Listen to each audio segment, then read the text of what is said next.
Do you know what time it is? It's supernatural story time. And if you're easily scared, and even if you're not, there's only one thing left to do. Just turn off the lights, because these are stories that you listen to only in the dark. Don't go in the woods. About 8 years ago, when I was 16, I used to live with my mother and two sisters in a house that one could only describe as creepy. Maybe borderline haunted. Hell, maybe definitely haunted is the best way to describe it. I'd always been fascinated by the thought of ghosts, but terrified of it and skeptical at the same time. But all it took was one night to completely convince me there are things we not only shouldn't meddle with, but should respect and show great caution towards.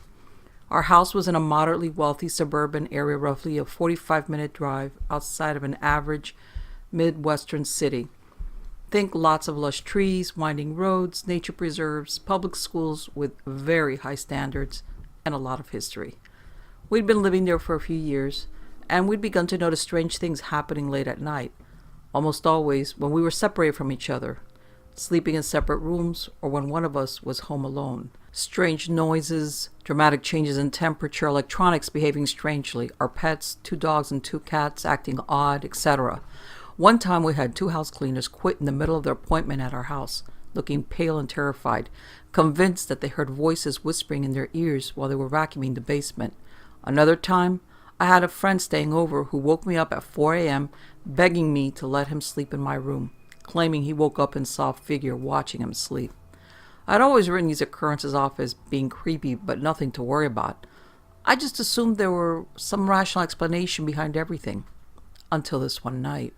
The night that changed my life. The night that made me believe. I had just gotten back home with 2 of my friends, Evan and James. It was 1 a.m. and we had been out late for a football game. And we'd picked up fast food on the way home. We were sitting in my basement. The basement was finished and very large. My bedroom was down there. An office was down there, and there was a sort of second living room with a big TV, a futon, and chairs, etc.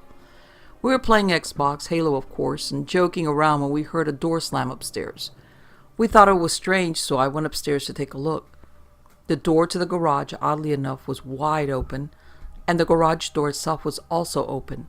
There was no one in the garage, however, so I closed the garage door, closed the door to the garage, and locked the deadbolt.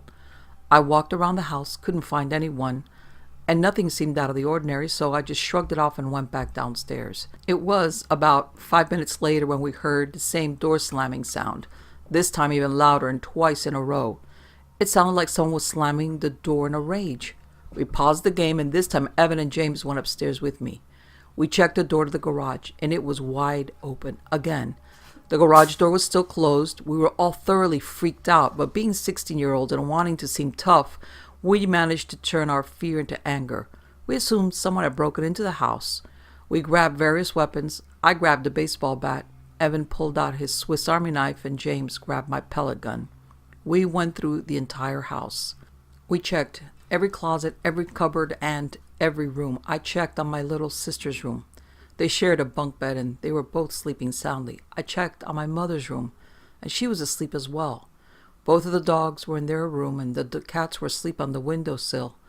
We argued about what it could be, made fun of each other for being scared, laughed about it, and after 5 minutes we headed back downstairs.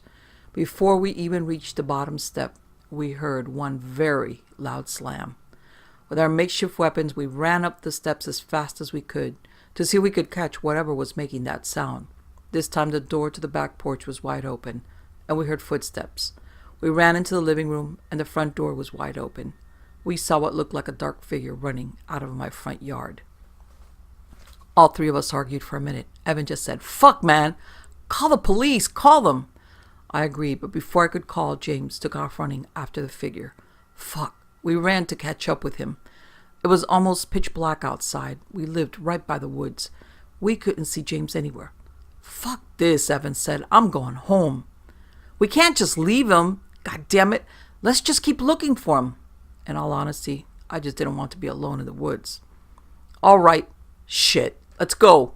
We started walking through the woods. We were both calling for James, but we weren't hearing anything. I could barely see a thing in those woods. The moon wasn't out that night, and unfortunately there weren't any trails in that section of the woods. We pushed through branch after branch, tripping over roots and shrubs, wet with dew, getting covered in spider webs on the way. Finally we heard James. "Guys, come here! Come here!" He sounded excited, but not in a frightened way. He sounded like he had just found a case of beer. We followed the sound of his voice and caught up with him at a break in the woods. He was standing on the edge of a very large field.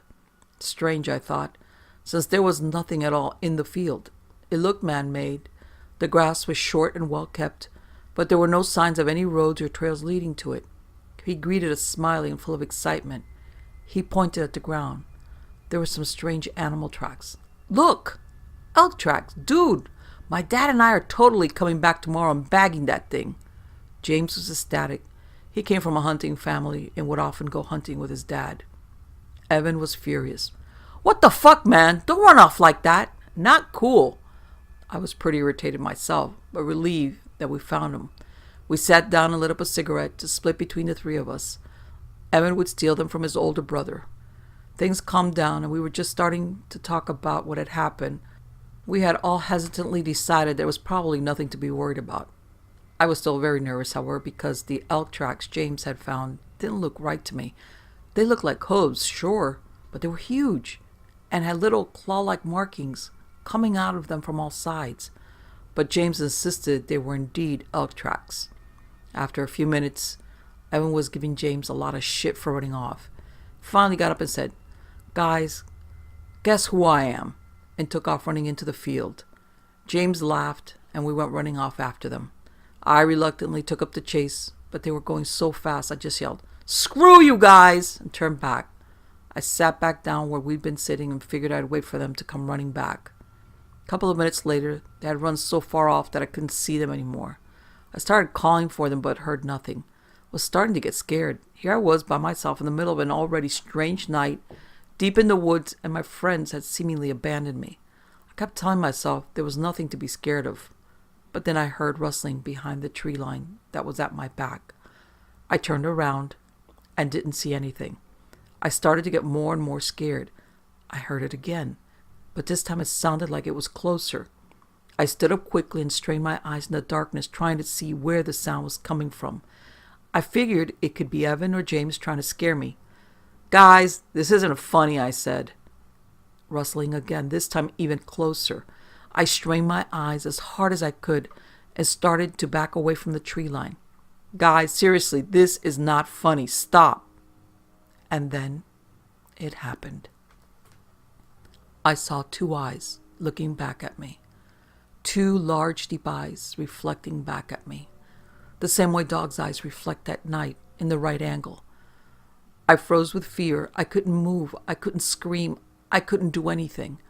Then, all of a sudden, the eyes slowly started to rise up, accompanied by that same rustling sound. They kept rising and rising until they were towering over me. This thing had to have been at least 7 feet tall. I was shaking. I couldn't breathe. I stared back into them, totally paralyzed, and then, in an instant, they disappeared. I didn't know what to do. I snapped back into reality for a second and turned around to see if I could see my friends in the field. To my huge relief, I saw their dark silhouettes walking back slowly, and I could barely make out their voices. And then I felt something breathing down my neck. I couldn't hear anything. I just felt warm breath breathing right on the back of my neck. I turned around, the eyes, now black, were right in front of my face. I didn't have time to scream. I took off running in the other direction as fast as I could. I ran towards my friends. When I reached them, I ran right past them and barely let out a "Run! Run!" And I kept going. I've never moved so quickly in my life. I ran and ran and ran until I reached the other end of the field, and I kept going into the woods. I didn't look back. I was too afraid of seeing those eyes again. My sprint slowly turned into a jog, which slowly turned into a brisk pace, and then I keeled over in pain from running for so long. I made myself look back to check if James and Evan were still with me, but they weren't. I looked around, and off in the distance ahead of me, I could see some lights. Thank God. I mustered up all the energy I had left and trudged as quickly as I could towards them. Finally, I reached the break in the trees, and when I emerged, I was outside of a gas station. It was closed, but there was a payphone. I called 911 and stayed on the phone with the dispatcher. I told him my location first, and then as much as I could get out about what had just happened. An officer pulled up pretty quickly. It probably only took him about 3 minutes to get there, but those 3 minutes felt like an eternity. After I explained the situation, he wanted to go investigate, but I begged him to take me home. He agreed. I told him he should send someone to look for my friends. He got on his radio and told them to send a couple of officers. It took us a good 30 minutes to get home. I couldn't believe how far from home I'd gotten. He came into my house with me. My mom woke up, and he checked every room to make sure nothing was there. Spoke with my mom for a few minutes, and I fell asleep on the couch. I didn't hear from my friends all weekend. It wasn't until Monday that I learned James and his family were moving to another neighborhood. No explanation why. Wednesday, Evan showed up to school, and he looked horrible, pale and downtrodden. I asked him over and over what had happened, but all he would say was, "I don't want to talk about it, and I don't want to talk to you." We became distant and stopped hanging out. It wasn't until today that I talked to him for the first time since the ordeal. His account was that he saw the same red eyes, ran until he was out of breath, somehow found his way home and got there at 7 a.m. His parents questioned him and he lied, saying, "I just woke up early and wanted to come home, so I walked." The next day, his parents couldn't find his dog, an outdoor dog, but they found scratch marks and blood in the doghouse, and they never saw the dog again. I decided to do a little digging to see if there was any urban legends around the area I lived at that time. It was creepy as hell. Some of the accounts I read are within a frightening distance from where I lived at that time. Here are some of those stories. In the summer of 2010, I went camping with some of my friends at their cabin near Shelby, Michigan. Some of their cousins came too, so the night after we got there, I was sitting by the fire telling one of them a ghost story. We were right next to a little creek, and on the other side of it, a huge, ghostly white dog ran by, like it was chasing something. I thought it might be someone's runaway pet, but this thing was huge. It was the size of a black bear, and it was built like a wolf. So we went across the creek as soon as that wolf thing was gone to look for tracks or anything. We didn't find anything, even in the wet mud. Later that night, after everybody else went to their own campers. Yeah, we were staying in campers, even there's a cabin right there.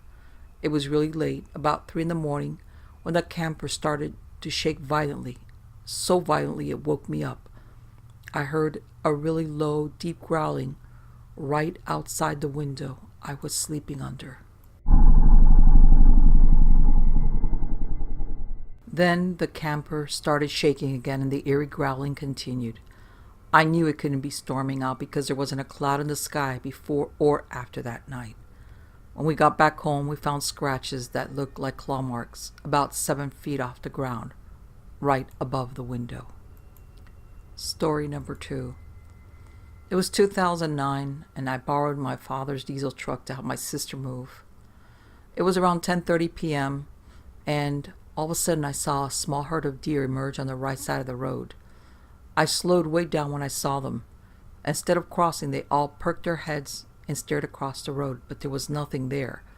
At this point, I was about 200 yards away. I slowly approached the deer, waiting for them to cross. I was about 50 feet away when it came out from the tall weeds on the left-hand side. It was on all fours, but it looked like it was crouched on all fours. It was chocolate brown, had a bushy long tail, something like a German shepherd. Its fur was shaggy and unkempt, and it had pointed ears, a wolf-shaped head, and it was bearing its large pointed white teeth. My dad's truck is a large Duramax diesel pickup truck. This thing was crouched on all fours, and its shoulder blades were still the same height as the driver's side window. It was looking down at the ground, probably because of my high beams as I passed by it. This is the only time in my life when I felt my life was in danger. I immediately hit the gas and took off. I told my father what happened, and of course he laughed. Then he said, "I guess it could have been a wolf." He's lived out there for 25 years. The area is by Eli Lake. which has always felt creepy and menacing to me. The image of this thing is burned in my mind, so I can draw a picture. I can also pinpoint it on a map. I believe it's something that I'll remember until the day I die. Story number 3. Our family of 5 lived in a small 2-room cabin in Michigan. One night my parents had gone out. We had an older cousin of mine stay with my younger brother, my sister, and myself. We always had dogs growing up, mostly large dogs. It was pretty late at night. My siblings were asleep and my cousin and I were eating ice cream and watching a movie. All the dogs were out on their chains. First, we heard the neighbor dogs going nuts, barking and growling for a few minutes. Then our 4 dogs were doing the same. The sounds were hair-raising. In the window across the room, both of us saw a very, very tall, hair-covered creature peering in at us. It was standing on 2 legs and looked unnaturally giant-like. It made very low but audible strange noises. We were both so scared that we could not move. Tears poured from my open eyes. I have never been so scared or uncomfortable in my whole life. My friend and I decided to take a bike ride one night, and we had just reached a little bit down the road, and then she suggested turning around and going down a twisting dirt road that was right next to us. I agreed, and we started down it. Our flashlights were already dim, and then hers went out. We turned around. I suddenly heard a crack and shone the flashlight in that direction. I caught sight of a man, for my flashlight only reached the bottom of him. I heard a growl.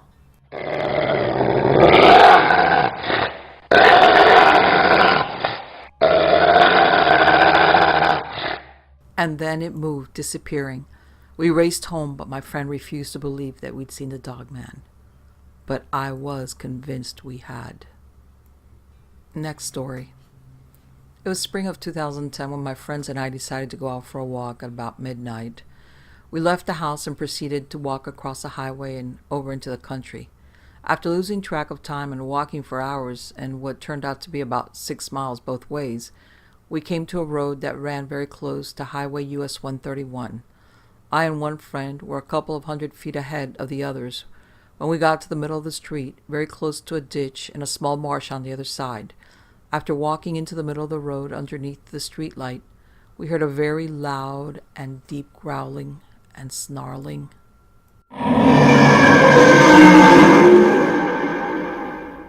The snarling was followed by loud thumps and thrashing about in the weeds and tall grass. Right when we heard this, we both ran as fast as we could in the opposite direction until we were about 400 feet away and had a clear view of the area. Keep in mind that we were both armed with several knives and a spear, which we brought in case of coyotes, which are a big problem here. Even being as armed as we were, we instantly knew we didn't stand a chance against whatever made the noise. After running back to get out of harm's way, we stopped and just listened as quietly as we could. We could hear distinct thumping footsteps and something being smashed around and water moving.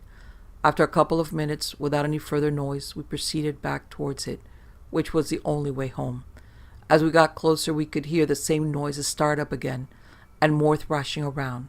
We ran back again, repeating this process several times until we heard it run off into the brush. We ran pretty much all the way home. I've heard plenty of coyotes before and never before heard anything like what I did that night. I have never been that scared in my entire life. The tall creature. Now keep in mind I live in a small town called Milford, and I've heard some stories, but I wasn't too sure about what they were describing, which was something that sounded like a tall creature that creeps on 4 legs until startled or entering chase and proceeds to stand on 2. A tall dark figure that looks like a dog. I thought these people must be crazy. Deer can do some weird stuff. My friend recently described the story of an encounter about a year earlier. My friend, let's say the name is Sam, went outside to have a smoke around 12 o'clock, 1 in the morning. His yard has a hill that slopes down from his circle driveway all the way to a flat area near his basement door. If you walk out of the basement, directly in front of you is a pond, and to the left is a shed they used to use. It's currently broken down. At first he noticed nothing, but as he looked closer he noticed a dark figure on all 4s, He took out his cell phone and shined his flashlight on the creature. To his surprise, the thing stood up on two legs, screeched at him, then ran off into the woods. He told us about this encounter the next morning and took us to the spot he saw it. Sure enough, dog prints. That wasn't really unusual, though, because he lives next to a subdivision, and we've already helped his neighbors find their dogs about 3 times since they moved in, so we shrugged it off. He then brought me into the woods where the creature ran into, and there was clearly a path that something took to get through. As much as Sam tried to convince me, I still thought it was a deer. Until recently. A couple of weeks ago, I'm pretty sure it was around December, it was 2014, I went for a drive to go to Walmart to pick up some beer just to relax and hang out with friends. Everything was perfectly fine. The moon was out, so you could see just a little bit, and there was no snow or rain, just a little dampness on the road from a previous rainfall about an hour before. I was on my way back to my house and driving up a curvy hilled road up to the top of the hill, the only one in my subdivision, and I noticed something in my neighbor's yard. Now, I see deer in the subdivision all the time, and I've actually hit one on one occasion, so I decided to slow down. This thing was definitely the same size as a deer, so I didn't have any second thoughts, that is, until I got close and it ran in front of my car. Now, normally, when deer run in front of your car, they either freeze or run right by, and there are normally 2 or 3 of them. This was a single case, and when it ran across the road, albeit on 4 legs, it didn't run the same as a deer. When it ran, it didn't lift its head. It had it low to the ground and looked like it was sniffing something. It then lifted its head and looked more like glared at me and bolted off to my right, but not before, shortly after, stopping right out of my view. I could still see the figure standing there, but I couldn't make out what it was. All I could see was it standing on its hind legs and what looked like it was staring at me. I kept trying to get my eyes to adjust from the bright of my headlights to the dark of the side of the road, but it just wouldn't happen. When I tried to turn my car around so I could shine my headlights at it, it bolted down the hill and into the woods, all while staying on 2 legs. I still remember the face that I saw when the thing glared at me. It looked like a wolf, but was the size of a buck. That was the scariest moment of my life, and I have never seen anything like that before. I've looked up some information about it, and I found something called a dog man, but I don't want to be classified as one of the crazies. However, I can still see it standing on its hind legs, looking at me in the dark. Something like a wolf. I'm fairly certain I may have seen a cryptid in Wisconsin. Very wolf-like, and it definitely was not a bear, as well as I'm pretty sure wolves don't run upright. So I was 16 or 17 years old. It was midsummer. We were at our cabin in Wisconsin. I was with my cousin and grandparents for the weekend. I brought my airsoft gear, so me and my cousin are in mid-airsoft battle, and I took it more seriously than him. I was decked out in full BDU woodland camo, including the shemag. I retreated into the forest for better tactical advantage. So, the way our land was set up is there's a trail that cuts around the border of the almost acre of owned forest. Our skirmish took us about 200 meters into the woods, going up the right trail. So, I'm a huge outdoorsman. I was introduced to hunting and survival training, as well as firearms at a young age.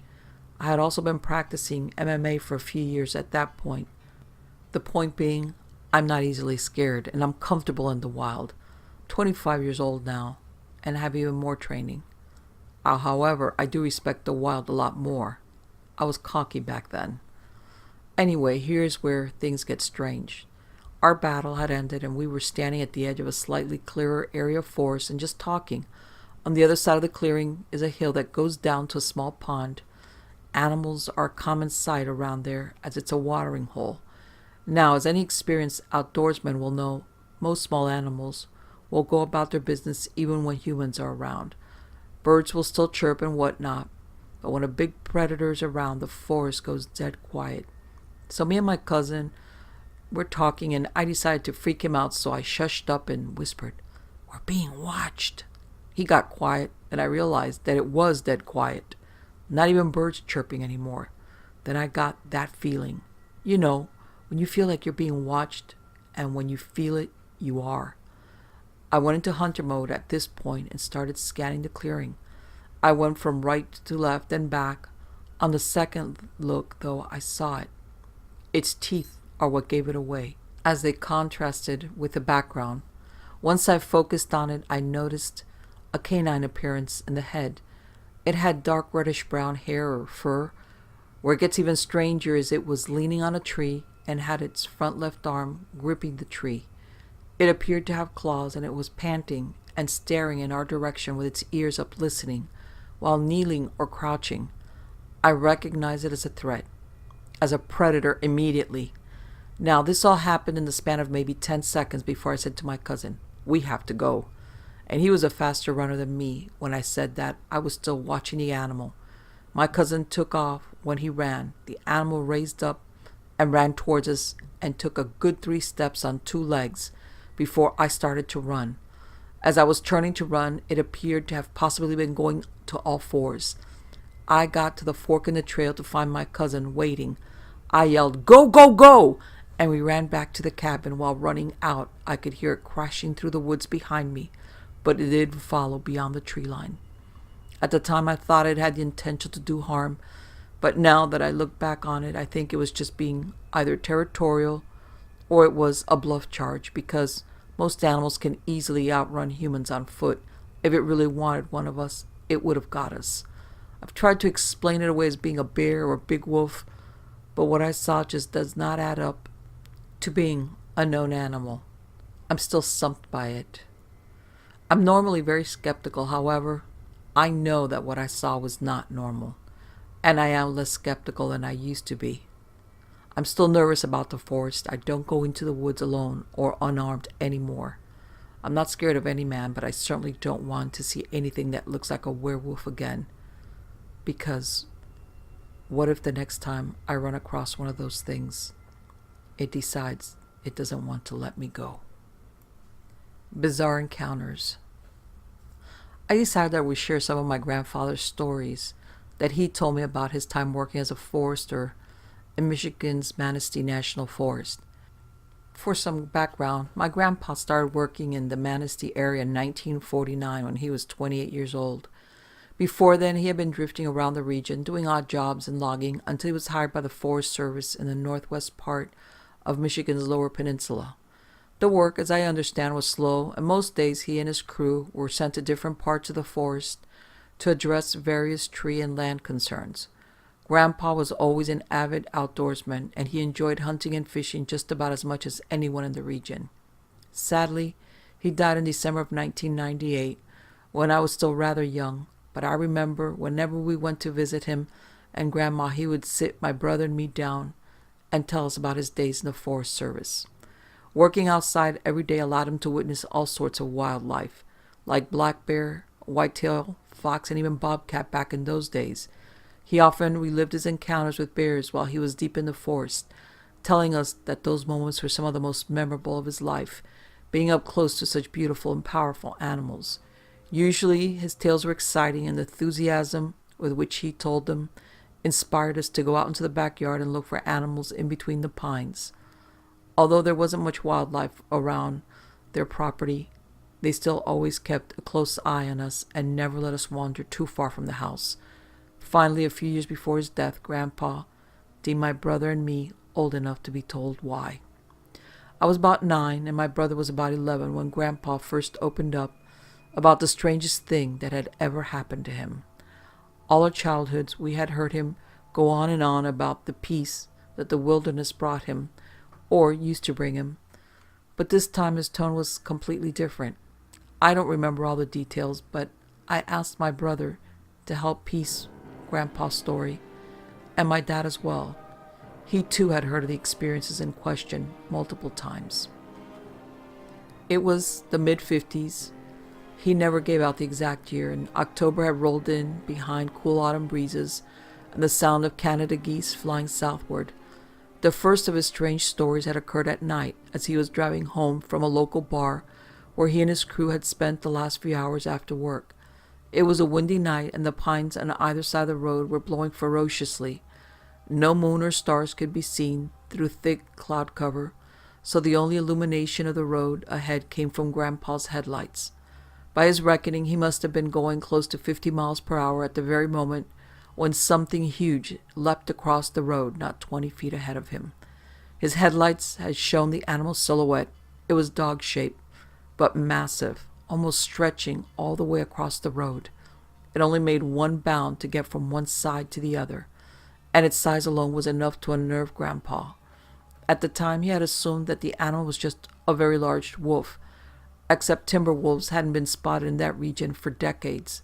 He considered it a bizarre encounter, but nothing came of it that night, and he was able to return home without anything else strange happening to him. The second of his stories admittedly frightened me enough to avoid going outside at night for years. Even now, I'm wary of noises in the dark because of the obvious fear in Grandpa's voice when he told us of his second experience. Some details here were provided by my dad.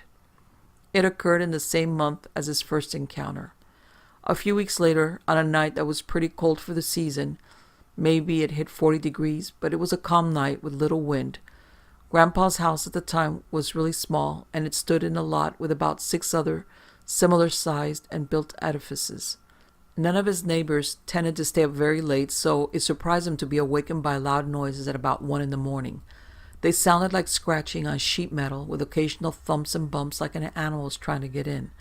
Grandpa apparently got up, fetched a flashlight, put on his boots, and went out into the front room, the walls of which consisted of mosquito screens stretched between wooden framework. Once in the front room, Grandpa could hear the sounds more clearly, and they were coming from the nearest of his neighbors' homes, maybe 50 yards to his right.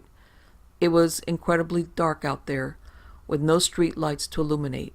The neighbor's house had a porch light on, but Grandpa couldn't make out what was creating the racket through the screen, so he slowly opened the front door and looked out. He described to us in great detail the animals that he saw there, and he always said he would remember them exactly as they were, for fear Brand's memories the strongest. 3 massive dogs covered in long black hair were up against his neighbor's house, scratching at the siding and making visible claw marks with every swipe. Each beast stood about 7 feet tall, with their front legs stretching out for another 2 or 3 feet, easily reaching the roofing and the gutter of the house. Their scratching, however, did not make it seem like they were trying to get into the house. As Grandpa explained, he thought that they were doing that to get whoever was inside out. The next part was actually the hardest to get out of Grandpa. It was strange that he was so eager to tell us everything thus far, despite how he felt about the subject, but he was rather hesitant, as I remember, to divulge the last horrifying detail of his encounter. He claimed that the animals then noticed that he had emerged from his own house just across the lawn, for each one turned to look straight at him just 50 yards away. They had pointed ears like a wolf's and huge bodies that rivaled large black bears in size. They also supported themselves not with 4 legs, like any other native mammal, but instead they stood on 2 legs each, towering 7 feet above the ground. The sounds that they proceeded to make, Grandpa had said, would haunt his dreams for the rest of his life. It was a shame that he could neither produce recordings nor accurately mimic the un-wolf-like screams that the animals made, for that detail always fascinated me the most about his story. They didn't sound like foxes, coyotes, or bobcats. Instead, they forced half-scream, half-howls out of their jaws that Grandpa was sure held the teeth of a carnivore. Grandpa never told us exactly what happened next. I guess we assumed that he ran inside, locked the doors, and didn't look outside until morning. He would tell us that 4 of his neighbors, including the elderly couple that lived in the nearest house, didn't stick around very long. He did say that he tried to talk to them about what had happened that night, but they remained evasive and never gave him any straight answers. That turned out to be somewhat ironic, because Grandpa himself kept tight-lipped about many of the details of his stories. He would say that he heard those exact screams on 2 other occasions, both times while he was in the Manistee Forest, and he showed us an old Forest Service report detailing a possible timber wolf sighting in the area, complete with photographs of huge padded paw prints in the mud. The thing is, Grandpa never told anyone his stories but his most trusted family, which is unique among dogmen witnesses. I had heard a few bits and pieces about the so-called monster before Grandpa told his tale, but it wasn't until later in life that I realized the encounters had to have been with the same creature. Whether I believe him that massive wolves walk upright through Michigan forest, well, I'm still not so sure. But as a modern zoological curiosity, the stories of strange beasts from a passionate woodsman who knew his wildlife certainly remain among the most remarkable I've heard, simply because of the genuine emotion with which he related his tales. But at the end of the day, I do believe him, and I do remember some of his words, which were, "Don't go out at night."